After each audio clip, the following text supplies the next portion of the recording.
bertemu lagi anak-anak. Hari ini Bruna akan melanjutkan materi tentang elektrokimia. Ya, elektrokimia adalah cabang ilmu kimia yang mempelajari aspek-aspek listrik dan elektronik pada reaksi kimia. Jadi di sini kita menggabungkan reaksi-reaksi kimia, kemudian bagaimana bisa suatu reaksi kimia itu menghasilkan energi listrik ataupun sebaliknya. Ya, nah tadi Bruna sudah singgung ada hubungan antara listrik dengan reaksi kimia. Nah di sini ada elektrokimia itu ada dua jenis. Yang pertama ada sel volta, yang kedua ada elektrolisis. Perbedaan keduanya adalah yang pertama, sel volta itu akan mengubah energi kimia menjadi energi listrik. Misalkan apa? Batu baterai. Gitu. Baterai itu isinya kan adalah senyawa-senyawa kimia. Saat itu kita reaksikan dengan ada aliran untuk menjadi bahan bakar dari untuk menjadi alat untuk menyalakan listrik, maka dia bisa mengubah dari energi kimia menjadi energi listrik. Sedangkan sel elektrolisis kebalikannya, yaitu energi listrik diubah menjadi energi kimia. Kemudian untuk sel volta, anodanya itu adalah kutub negatif. Jadi dalam sel volta maupun sel elektrolisis ada dua elektroda, ada katoda, ada anoda. Untuk volta, anodanya itu kutub negatif, katodanya kutub positif. Kalau kita singkat kapan, K-nya katoda positif, anodanya negatif. Tapi kalau elektrolisis kebalikannya, singkatannya kenap. Ya, katodanya yang kutub negatif, kemudian anodanya yang positif itu. Kemudian perbedaannya selanjutnya adalah dari diagram atau struktur dari gambar diagramnya ya. Dari sel volta itu nanti kalian ketemu ada dua wadah, dua tempat. Elektrodanya ditempatkan di tempat yang berbeda. Yang ada elektroda positif, ada elektroda negatif. Kemudian dua wadah ini dihubungkan dengan yang namanya jembatan garam. Jembatan garam ini fungsinya adalah untuk menetralkan muatan medium elektrolit tempat elektroda. Jadi menetralkan elektrolit larutan yang ada di daerah katoda dan juga di daerah anoda. Nah, itu penetralnya adalah jembatan garam, itu ya. Nah, di sini misalkan adalah logam Zn. Logam Zn ini sebagai anoda. Anoda tadi kutub negatif, maka di sini A gambarnya E. Gambarnya min itu maksudnya kutub negatif gitu ya. Kemudian di sini ada katodanya Cu. Cu di sini kutubnya positif. Kok bisa Zn-nya sebagai negatif, Cu-nya sebagai positif? Habis ini nanti waktu kita membicarakan sel volta ya keterangannya. Kemudian untuk arah elektron itu selalu dari yang kutub negatif ke kutub positif. Ingat, elektron itu adalah yang mudah bergerak ya, yang bisa bergerak bebas. Maka aliran listrik itu adalah aliran elektron itu selalu bergerak dari yang negatif ke yang positif. Dalam hal ini sel volta negatifnya adalah anoda, berarti arah elektronnya dari anoda ke katoda. Itu untuk yang sel volta gambarnya. Untuk sel elektrolisis, elektroda positif dan negatif dalam satu wadah, ya, dalam satu wadah. Kemudian untuk yang kutub positif itu kita kenal dengan anoda, maka di sini plus simbolnya A yaitu anoda. Kutub yang negatif itu katodanya itu. Ya, itu larutan elektrolisis. Kemudian yang di sini ada dicelupkan dalam larutan elektrolisis. Nah, cirinya kalau sel elektrolisis meskipun dia dalam satu wadah, kedua elektroda ini tidak boleh bertemu. Kalau bertemu maka nanti langsung terjadi reaksinya, enggak boleh. Tuh ya. Tuh. Itu ada perbedaan dari volta dan elektrolisis. Sekarang persamaannya, katoda baik volta maupun elektrolisis itu terjadi reaksi reduksi. Sedangkan anoda itu terjadi reaksi oksidasi. Ingat, oksidasi itu adalah yang mengalami kenaikan bilangan oksidasi. berarti dia sebagai anodanya. Kalau mengalami penurunan bilangan oksidasi, berarti terjadi reduksi, maka dia sebagai katodanya. Itu ya. Nah, kita akan bahas satu-satu sekarang. Sel volta dulu. Nah, sel volta untuk menentukan tadi, waktu saya singgung tentang gambar tadi, kok bisa anodanya Zn, kemudian katodanya Cu itu dari mana? Itu mengacu pada deret volta. Jadi deret volta itu apa? Deret volta itu adalah urutan dari suatu unsur yang berdasarkan kenaikan potensial reduksi standarnya atau dikenal dengan E0. Ya. Potensial reduksi standar E0 adalah potensial yang dihasilkan ketika suatu atom mengalami reduksi.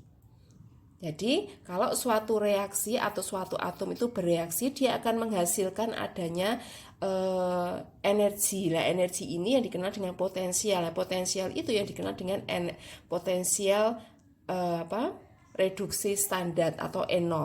Ya, reaksi bisa berlangsung kalau harga E0-nya itu berharga positif. Itu yang bagaimana itu nanti habis ini. Nah, ini urutannya ya, dari Li, K, Ba, Ca, Na, Mg, Al, Mn, kemudian H2O ini netral maksudnya ya, Zn, Cr, Fe, Cd, Co, Ni, Sn, Pb, H hidrogen, Cu, Hg, Ag, Pt, Au. Semakin ke kanan ya, semakin ke kanan itu harga reduksinya semakin besar. Kalau dia semakin mudah mengalami reduksi, reduksinya besar, berarti E0-nya semakin besar. Ya. Maka sifat oksidatornya semakin kuat. Ingat, oksidator itu adalah zat yang mengalami reaksi reduksi. Jadi kalau semakin ke kanan, dia semakin bersifat reduksi, maka oksidatornya semakin kuat. Itu. Kemudian katodanya juga semakin besar. Ingat, katoda tadi adalah reaksi yang mengalami reduksi. Ya, itu semakin ke kanan. Semakin ke kiri berarti kebalikannya. Berarti E0-nya semakin kecil, dia mengalami oksidasi atau reduktor kuat, dan sifat anodanya yang semakin kuat. Itu contoh. Nah, sebelum Bu Lina lupa, deret volta ini juga dikenal dengan namanya nanti reaksi pendesakan logam. Maksudnya bagaimana? Contoh seperti ini. Jadi ada K ditambah Ca2+. Dia bisa bereaksi membentuk K+ dan Ca. Reaksi ini bisa terjadi. Ya.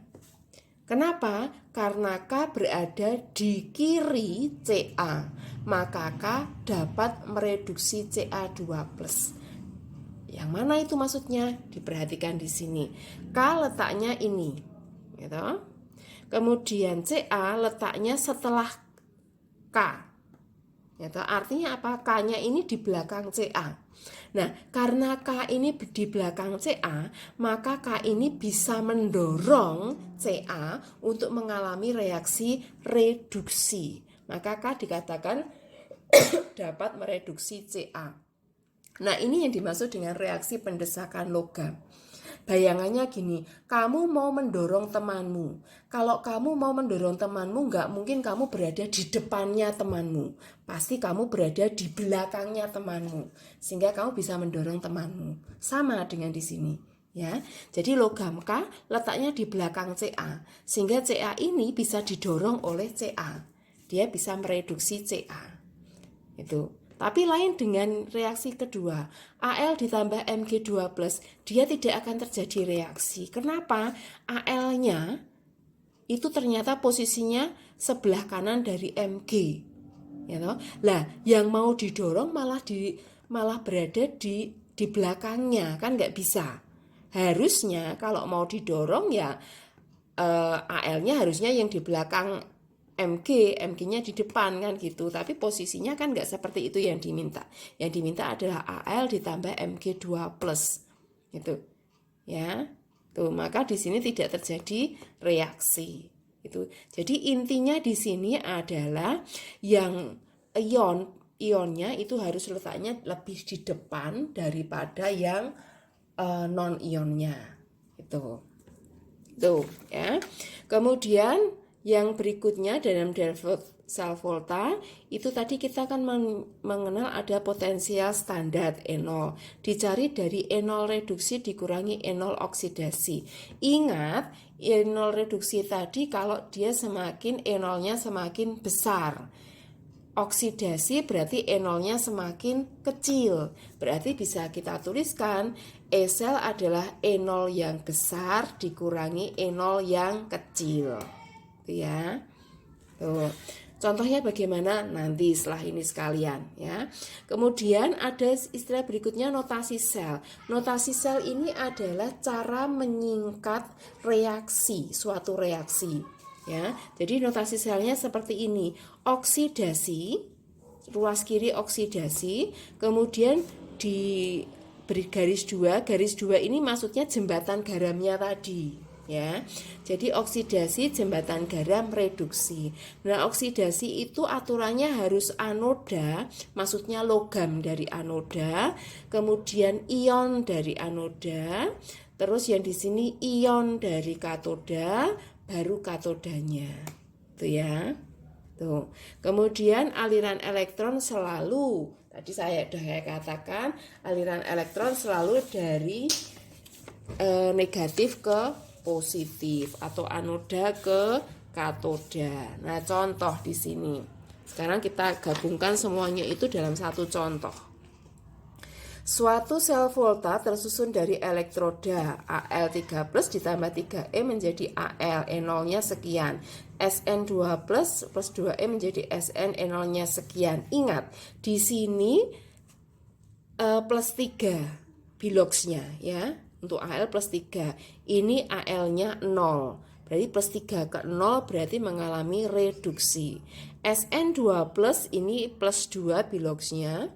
Kemudian yang di sini Sn. Berarti juga mengalami reduksi. Nah, selalu kalau dalam sel volta, data yang tersaji itu pasti adalah E0 dari reduksi. Nah, jadi kalau seperti itu, gampangnya caranya tentukan anodanya. Tadi dikatakan anoda itu adalah kutub negatif, gitu kan? Nah, anoda kutub negatif. Kalau anoda berarti E0-nya yang kecil. Nah, dari sini kamu nggak usah bolak-balik, kamu lihat saja dari yang pertama min 1,66, ini kedua min 0,14, mana yang paling kecil? Yang paling kecil kan punyanya Al, berarti ini pasti sebagai anoda. Karena anoda itu dicari dari E0 yang kecil. Berarti bisa dituliskan, oh kalau gitu berarti anodanya adalah logam Al. Sedangkan katoda tadi E0-nya pasti besar. Kalau E0 besar berarti kan ini lebih besar. Berarti ini sebagai katoda karena E0-nya harus besar. Berarti di sini logamnya adalah Sn. Itu ya. Nah, katoda tadi yang mengalami apa? Mengalami reduksi. Kalau yang anoda tadi mengalami oksidasi. Berarti kalau menulis notasi selnya, notasi sel dicari dari mana? Nah, notasi sel tadi dicari dari yang oksidasi, kemudian jembatan garam, apa tadi? Reduksi. Nah, dilihat sekarang yang oksidasi yang mana? Yang oksidasi punyanya Al. Oh, berarti nanti nulisnya tadi kan ada apa tadi? Logam, terus ion, kemudian ion, baru logam, ya toh? Nah, logamnya siapa? Logamnya yang oksidasi. Logam oksidasi mana? Al. Oh, berarti nanti Al. Terus ionnya Al apa? 3+. Berarti Al 3+. Kemudian ionnya reduksinya siapa? Reduksinya Sn. Ionnya apa? Sn2+. Berarti tuliskan di sini Sn2+. Kemudian logamnya Sn. Ini adalah notasi selnya. gitu. Terus yang berikutnya D, reaksi selnya. Nah, reaksi selnya tinggal ini. Dari sini kamu bisa lihat reaksi selnya yang mengalami apa tadi ini, yang mengalami oksidasi kan dari Al menjadi Al3+ gitu kan. Kalau Al menjadi Al3+ berarti kan reaksi sebenarnya ini reaksi ini tapi dibalik gitu kan. Al menjadi Al3+, berarti nanti yang di sini plus 3 elektron gitu kan, kebalikannya ini. Jadi ini di sebelah kiri, yang semua ini sebelah kanan, berarti kita tuliskan. Nah E0-nya karena ini dibalik, maka reaksinya di sini juga harus E0-nya dibalik, yang semula min menjadi plus 1,66 itu ya. Tuh, itu untuk yang apa tadi? Oksidasi. Kemudian yang reduksi kan punyanya ini tadi SN2+, tinggal tulis aja SN2+ menjadi SN. Nah, reaksi yang tadi SN2+ menjadi SN berarti reaksinya plek ini. Kita tuliskan ini plus 2 elektron gitu toh. Maka karena posisinya sama dengan yang diketahui tadi, E0-nya biarkan saja tetap min 0,14. Tuh reaksi selnya. Dari sini reaksi selnya, kalau namanya reaksi sel itu harus elektronnya hilang. Berarti yang atas dikalikan 2, yang bawah kalikan 3 supaya elektronnya hilang gitu toh. Berarti nanti menjadi 2Al ditambah yang ini 3SN2+. Elektronnya ini 6, berarti nanti kan dicoret ya toh. Menjadi 2 kali Al3+, 2Al3+ ditambah 3SN. Nah, yang perlu diingat, meskipun reaksinya di sini kamu kalikan dengan koefisien, E0-nya tetap tidak dikalikan koefisien. Jadi ini tetap 1,66, ini tetap min 0,14. Berarti nanti E0-nya adalah 1,66. Ini kemudian dijumlahkan ditambah min 0,14. Berarti sama saja 1,66 dikurangi 0,14 sekian volt, nanti dihitung. Itu ya.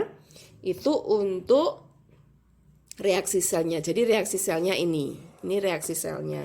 Kemudian berikutnya adalah E0 sel yang dihasilkan. Nah, E0 sel yang dihasilkan, nah ada 2 cara. Yang cara pertama ini dari reaksi ini tadi kamu mendapatkan E0 selnya, ya toh, dengan cara itu. Tapi seandainya kamu nggak mau nih, Bu, saya nggak mau cara yang pakai ini. Saya mau cara cepat. Cara cepatnya apa? Pakai rumus tadi bisa.